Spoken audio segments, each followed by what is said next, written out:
برائے مہربانی Urdu audio novel channel کو لائک کریں، شیئر کریں اور سبسکرائب کریں اور گھنٹی کے نشان کو دبانا مت بھولیے تاکہ آپ کو ہر نئی ویڈیو کے بارے میں لیٹسٹ اپڈیٹس ملتی رہیں۔ شکریہ، دھنیہ واد اینڈ تھینک یو۔ پیش خدمت ہے مایہ ناز مصنف شوکت صدیقی کا تہلکہ خیز ناول جانگلوس ایپیسوڈ 11۔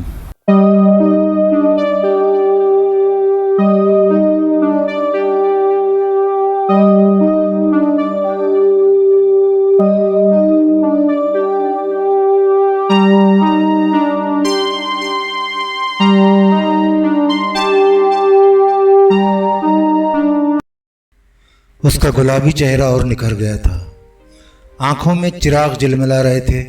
وہ سلیمان کی بیوی رائلہ سے مسکرا کر باتیں کر رہی تھی۔ نوشابہ نہ زور زور سے کہکہے لگا رہی تھی، نہ تتلی کی مانند ادھر ادھر منڈلا رہی تھی۔ لالی کو وہ سب عورتوں سے زیادہ دلربا اور باوقار نظر آئی۔ 9 بجے سے پہلے ایک نیا جوڑا آیا، اس کے آتے ہی شور مچا۔ یہ مسعود تھا اور اس کے ساتھ اس کی بیوی امینہ تھی۔ لالی کی نگاہیں دیر سے اسے تلاش کر رہی تھیں۔ اس نے امینہ کو نظر بھر کر دیکھا۔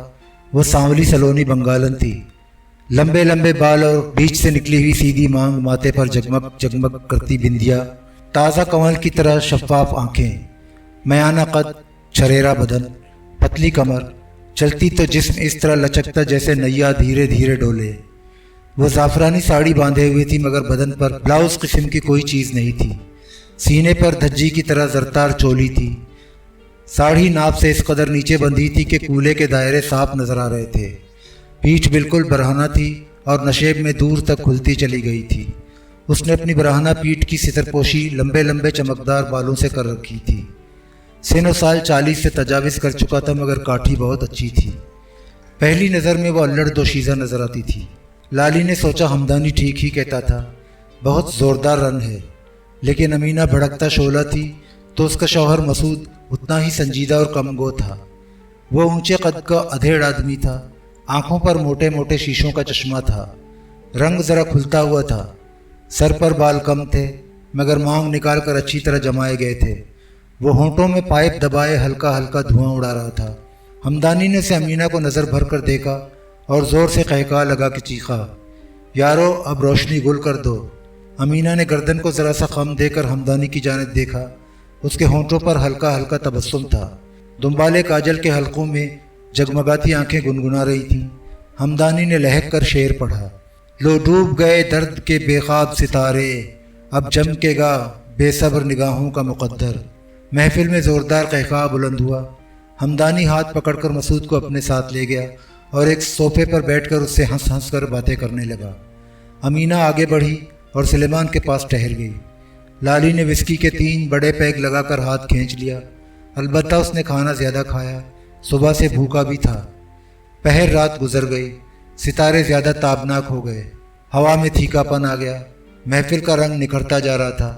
قہقہے تھے، آوازوں کا زیر و بم تھا، چہرے سرخوشی سے دمکتے تھے، جسم جل ترنگ تھے، آنکھیں دھواں دھواں تھیں۔ سب آپس میں اس طرح گھل مل گئے تھے کہ ہم اور تم کی تمیز نہ رہی۔ صرف لالی اکیلا اور الگ تھلگ تھا۔ وہ صوفے پر چپ چاپ بیٹھا تھا مگر محفل میں عملی طور پر شریک نہ ہوتے ہوئے بھی اس کا حصہ بن گیا تھا۔ اسے بہت مزہ آ رہا تھا، ایسا لگ رہا تھا گویا کوئی سہانا خواب دیکھ رہا ہو۔ ٹھیک 10 بجے سلیمان نے کھڑے ہو کر بلند آواز سے کہا، لیڈیز اینڈ جنٹلمین۔ سلیمان کی آواز کے ساتھ ہی خاموشی چھا گئی، قہقہے سرد پڑ گئے، آوازیں مدھم ہو گئیں۔ سب چپ چاپ صوفوں کی طرف بڑھے۔ ہر بیوی اپنے میاں کے ساتھ بیٹھ گئی۔ اب ان کی تعداد 14 تھی، 7 مرد 7 عورتیں۔ بہرے محفل سے چلے گئے، صرف سلیمان اپنی جگہ کھڑا رہا۔ اس نے اونچی آواز سے بولنا شروع کیا، لیڈیز اینڈ جنٹلمین، آج کی night of the great suspense میں ہمیں تھوڑی سی تبدیلی کرنی پڑی۔ یہ امپائر کی تبدیلی ہے۔ بات یہ ہے، مسٹر کرم علی سمرا اچانک شدید بیمار پڑ گئے، اب وہ اسپتال میں ہیں۔ یہ اطلاع بھی آج ہی شام کو ملی۔ ان کی جگہ دوسرے امپائر کا فوری انتخاب خاصا پیچیدہ مسئلہ تھا۔ مسٹر ہمدانی نے میری مدد کی، اس طرح یہ مسئلہ حل ہوا۔ ایک ممبر غیر حاضر ہیں، میری مراد مسٹر رؤف سے ہیں۔ وہ اپنی بیگم کے ساتھ گزشتہ ہفتے کینیڈا چلے گئے۔ انہوں نے روانگی سے پہلے فون پر معذرت کر لی تھی۔ سلیمان نے اشارے سے لالی کو اپنے قریب بلا لیا۔ لالی ایک بار پھر گھبرا گیا اور بوجھل قدموں سے سلیمان کے برابر جا کر کھڑا ہو گیا۔ سلیمان نے لالی کی جانب اشارہ کیا۔ یہ ہیں سردار نور محمد خان بزدار، مظفر گڑھ کے رئیس اور بڑے زمیندار ہیں۔ ان پر پورا اعتماد بھی کیا جا سکتا ہے۔ وہ زیر لب مسکرایا۔ اکثر خاندانی رئیسوں کی طرح ان کے ساتھ بھی یہ حادثہ ہے کہ انگریزی نہیں جانتے، کوشش ہی نہیں کی۔ ان سے آپ کو اردو یا پنجابی میں بات کرنی ہوگی۔ یہ بات میں پہلے بتائے دے رہا ہوں تاکہ بعد میں کوئی غلط فہمی نہ ہو۔ اس نے لمحے بھر توقف کیا۔ آئیے اب میں آپ کو ان سے ملوا دوں، یہ ضروری بھی ہے۔ سمرا صاحب کی بات دوسری تھی۔ سب کے ساتھ ان کی اچھی جان پہچان تھی۔ اس مختصر تقریر کے بعد سلیمان خاموش ہو گیا۔ لالی بھی چپ چاپ کھڑا رہا، نہ وہ بولا نہ کسی نے اس سے بولنے کی فرمائش کی۔ سلیمان اسے اپنے ہمراہ آخری سرے پر لے گیا۔ لالی بدستور گھبرایا ہوا تھا۔ سلیمان نے باری باری ہر شخص کا لالی سے سرسری تعارف کرایا۔ سب سے پہلے وہ شیخ عبدالحمید مگوں سے ملا۔ شیخ حمید چنیوٹ کا رہنے والا تھا۔ لائل پور میں اس کے 2 کارخانے تھے۔ شیخ عبدالحمید مگوں کا نام سن کر لالی چونکا۔ اسے یاد آیا کہ پچھلی رات بشیرے نے اس کا تذکرہ کیا تھا۔ اس نے شیخ حمید کو غور سے دیکھا۔ حمید مگوں کے ساتھ اس کی بیوی ماجبین تھی۔ وہ گداز بدن کی گوری چٹی عورت تھی۔ ناک نقشہ سبک تھا مگر آنکھیں ذرا چھوٹی تھیں۔ آنکھوں کے نیچے ہلکی ہلکی جھریاں تھیں۔ جھریاں چھپانے کے لیے خاصا میک اپ کیا گیا تھا۔ وہ ہاتھوں اور کانوں میں قیمتی جڑاؤ زیور پہنے ہوئی تھی۔ چشم و ابرو اور ٹھسا صاف چگلی کھاتا تھا کہ اس کا تعلق کبھی ارباب نشاط سے رہ چکا ہے۔ شیخ حمید مگوں خاصا تنومند تھا۔ اس کا پیٹ ذرا سا آگے نکلا ہوا تھا۔ رنگ سانولا تھا، بات بھی کم کرتا تھا۔ وہ نہایت نفیس سوٹ پہنے ہوئے تھا۔ اس کی عمر 45 سے اوپر تھی۔ ماجبین بھی تقریباً اسی عمر کی تھی۔ دوسرے نمبر پر چودھری محمد نواز بھنڈر تھا۔ وہ پولینیشین کلب کا بنیادی رکن تھا۔ سسپینس نائٹ میں شرکت کے لیے لاہور سے آیا تھا۔ وہ ریلوے میں کسی بڑے عہدے پر فائز تھا۔ ادھیڑ عمر مگر خوشرو اور خوش طبع۔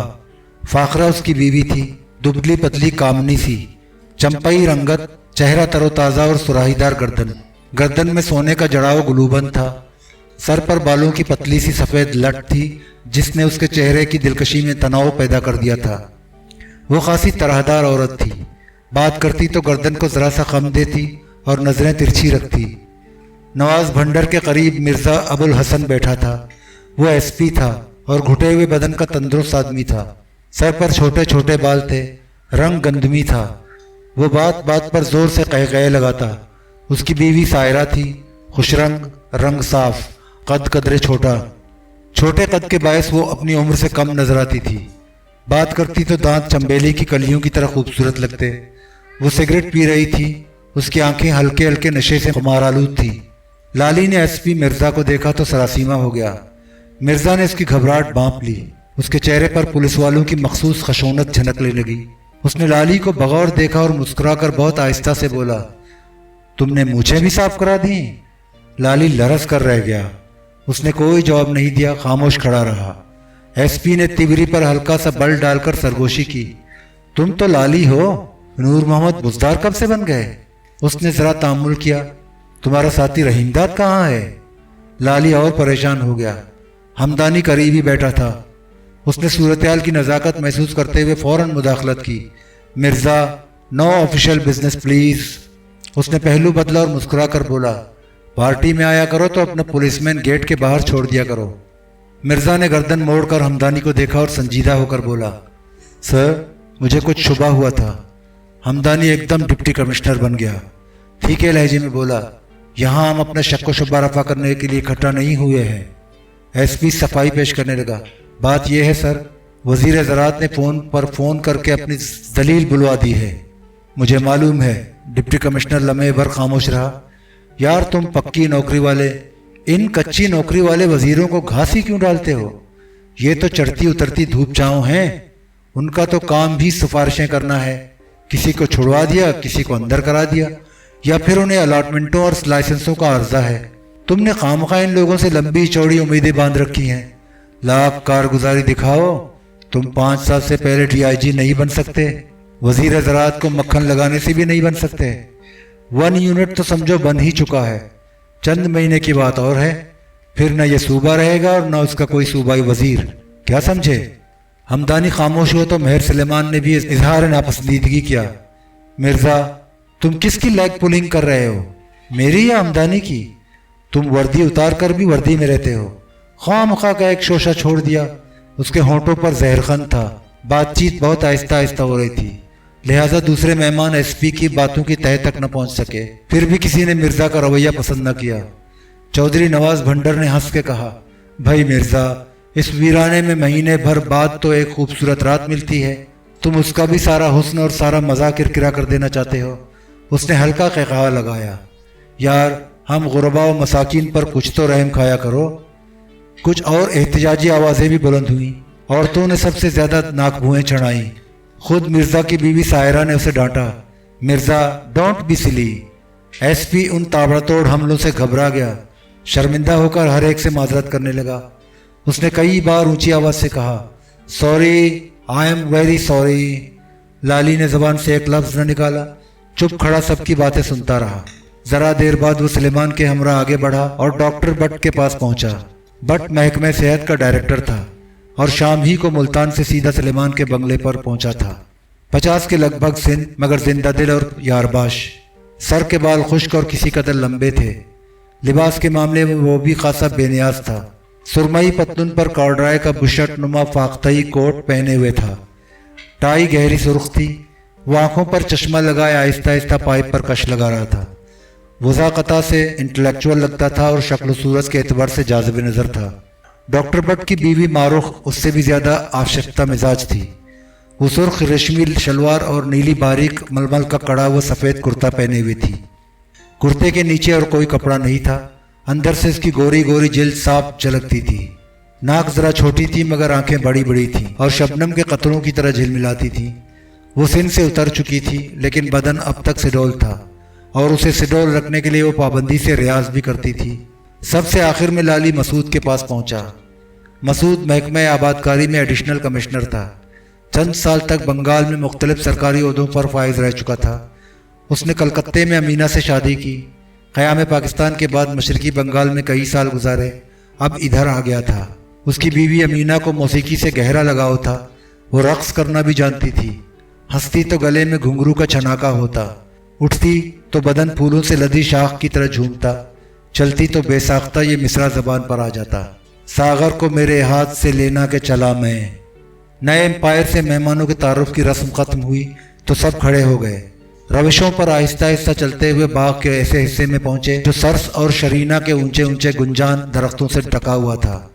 درختوں کے درمیان جدید طرز کی 2 منزلہ عمارت تھی جو کلب کے ممبروں کے پلیجر ہاؤس کے نام سے پہچانی جاتی تھی۔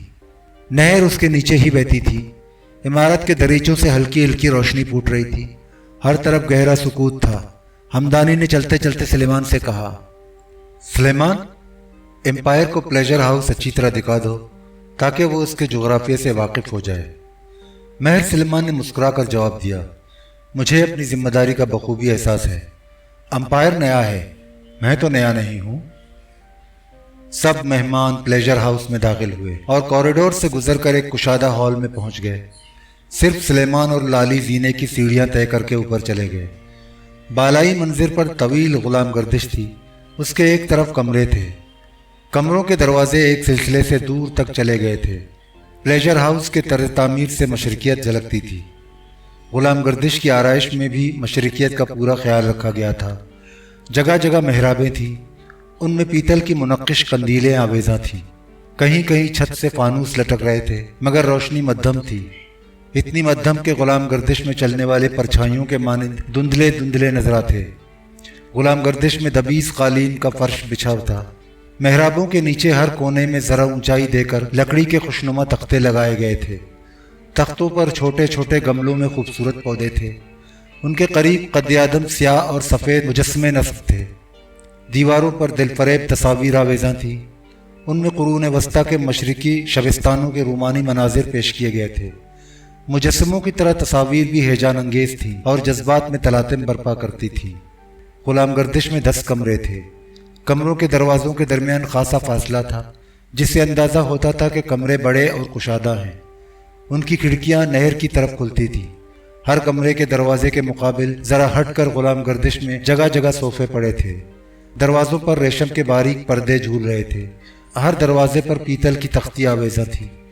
تختی پر کمرے کا نمبر درج تھا، مگر ہر دروازہ مقفل۔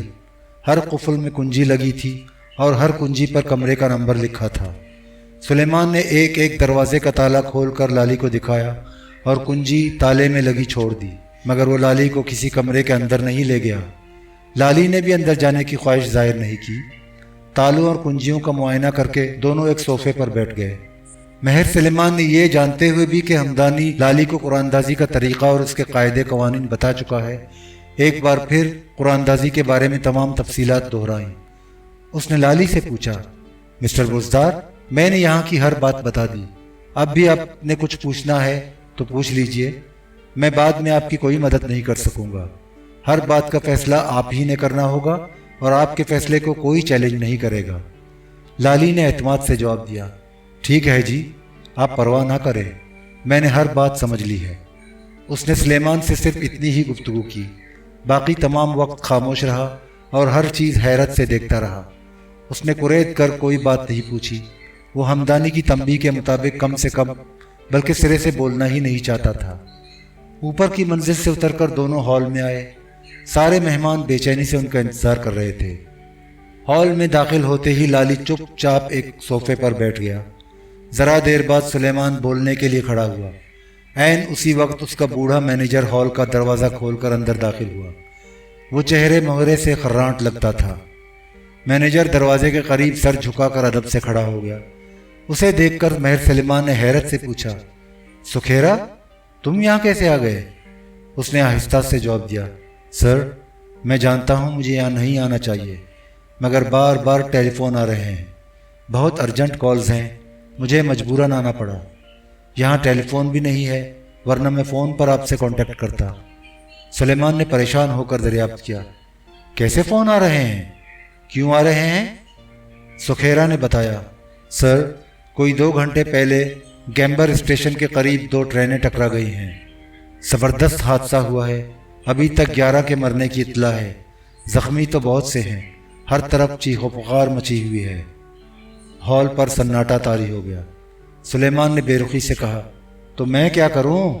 نہیں سر، سکھیرا نے فوراً وضاحت کی، ساری کالے چودھری نواز بھنڈر صاحب، ڈپٹی کمشنر صاحب، ایس پی صاحب اور ڈاکٹر بٹ صاحب کے لیے ہے۔